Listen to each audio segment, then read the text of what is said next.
Picture this, waking up to panoramic ocean views, stepping onto your private balcony with the sea breeze in your hair, and heading downstairs to enjoy state-of-the-art amenities, all within a luxurious modern apartment. Sounds like the ultimate getaway, right? But what if I told you that beneath the polished exteriors and upscale vibes lies a structure built for an entirely different purpose? A building originally designed as a symbol of Nazi power and propaganda during one of history's darkest chapters? This is the story of Prora, a colossal Nazi megastructure that has been reimagined into a stunning seaside retreat. How did a project born out of war and ideology transform into a haven of luxury and leisure? And what secrets still linger in its walls? Stay with us as we uncover the fascinating journey of Prora, from its controversial beginnings to its remarkable reinvention. By the end of this video, you might never look at history or beachfront properties the same way again. In the late 1930s, Adolf Hitler envisioned Prora as a groundbreaking architectural marvel, one of the largest resort complexes ever conceived. Spanning an extraordinary 4.5 kilometers along the pristine shores of Germany's Baltic Sea island of Rügen, Prora was designed to host 20,000 German vacationers at a time. Offering them an unparalleled experience of leisure and relaxation, the resort featured dormitory-style accommodations, communal dining halls, theaters, and even plans for swimming pools and sports facilities, all meant to reflect the grandeur and power of the Nazi regime. However, Prora was never merely about providing seaside holidays. It was a calculated piece of propaganda, a cornerstone of the Nazi ideology of strength through joy, Kraft urged Freud, designed to align leisure with loyalty to the regime. By offering German citizens affordable vacations, the Nazis sought to foster unity, instill national pride, and reinforce their vision of a controlled, harmonious society. But as the gears of war began to turn, the grand dreams for Prora quickly unraveled.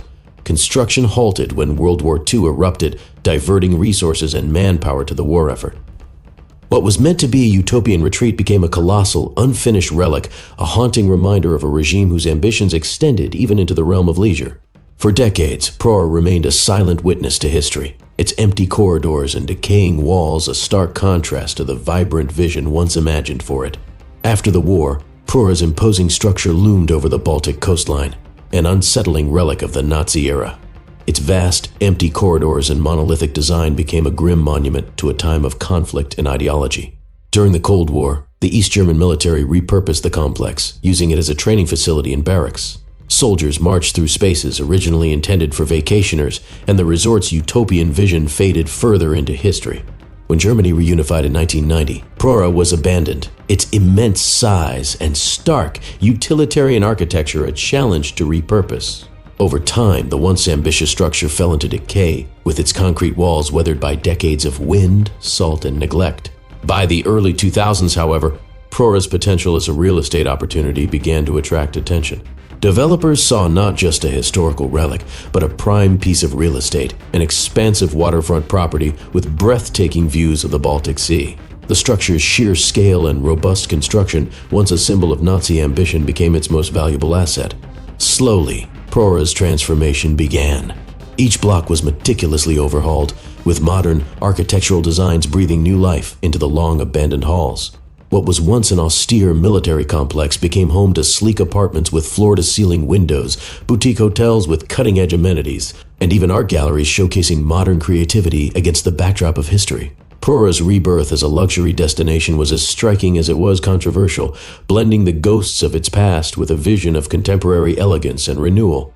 Today, Prora stands as a striking juxtaposition of past and present, a luxury retreat with high-end apartments offering breathtaking views of the Baltic Sea, cutting-edge amenities, and a thriving, vibrant community. Once an eerie, abandoned relic, this colossal structure now draws vacationers and residents from all over the globe, drawn by its unique blend of history, beauty, and modernity.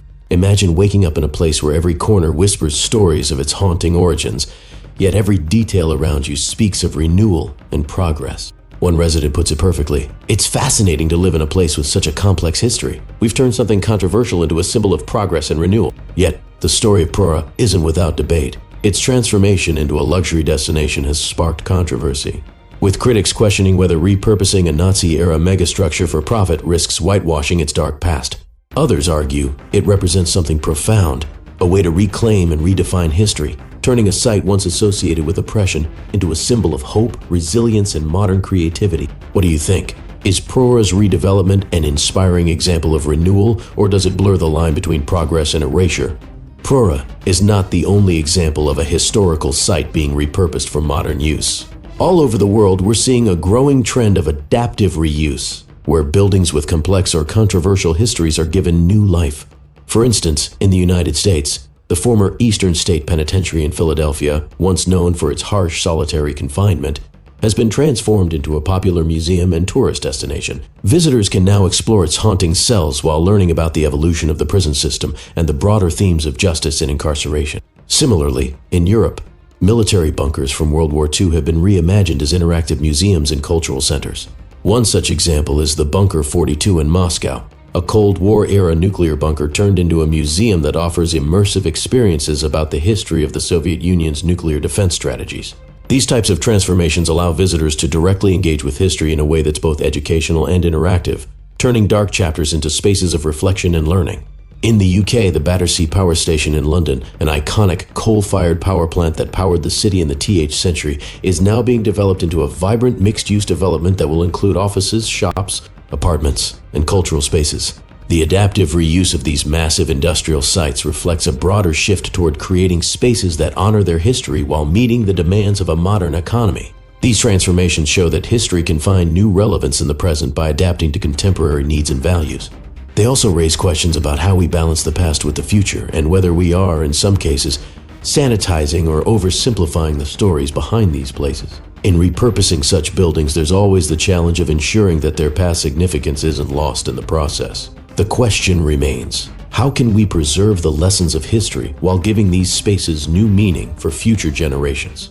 Prora's story is a powerful reminder that history is never static. It shifts and evolves as societies reinterpret the spaces and symbols it leaves behind. This evolution reflects not only changing times, but also the decisions we make about how to preserve, use, or transform historical sites. A place like Prora, which began as a symbol of Nazi ideology, has now become a modern luxury destination, raising complex questions about how we engage with the past. Does repurposing Prora give it a new life and positive meaning, allowing future generations to connect with its history in a more tangible way?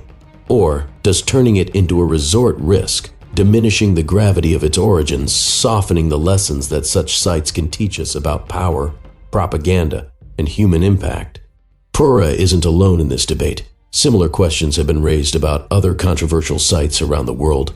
For instance, the transformation of Alcatraz from a notorious prison into a major tourist attraction has been praised for preserving history, but also critiqued for its commercialization. Similarly, Berlin's Tempelhof Airport, once a Nazi-era structure, has been repurposed as a public park, sparking discussions about balancing remembrance with practical reuse.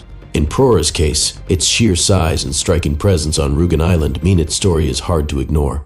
As visitors enjoy its modern apartments, art galleries, and beachfront amenities, the challenge is ensuring that its past remains visible and understood.